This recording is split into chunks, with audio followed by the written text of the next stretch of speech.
ఇంకేంట్రా విశేషాలు? ఏముందినా నా చెప్పడం మర్చిపోయా 80వ స్వతంత్ర దినోత్సవ శుభాకాంక్షలునా.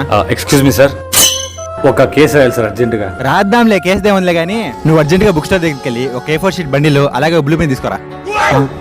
నేనెందుకు తేవాలి సార్? నీ కేసు రాయాలంటే పెన్ పేపర్ ఉండాలి కదమ్మా. సరే సార్. సార్ మరి డబ్బులు కేసు రాయాలో వద్దా? రాయాలి సార్. పో. రే ఎంత ఉంటుందిరా బండిలు? ఎంత నా 200 ఉంటుంది అంతే. వాడు 200 మందికి చెప్తాడు. ఆ 200 మంది నిన్ను, నీ ఇంట్లో వాళ్ళని, పోలీస్ వ్యవస్థని బండ బూతులు తిడతారు. ఇలాంటి చిల్లర పనులు చేసి సమాజంలో మీకుండే విలువను మీరే పోగొట్టుకుంటారా? అప్పట్లో తెల్లోళ్ళ కింద మనోళ్ళు చేతులు కట్టుకొని నిలబడినరు. వాడు నీ కింద ఎట్లా చేతులు కట్టుకొని నిలబడినరో అట్లా నువ్వు నీ పై అధికారి కింద చేతులు కట్టుకొని నిలబడతావు. ఇంకెక్కడొచ్చిందిరా నువ్వు చెప్పిన స్వాతంత్రం? ఎనీవే, దేనికో స్వతంత్రం వచ్చిందన్నావు కదా, శుభాకాంక్షలు. ఎగురుతున్న జెండా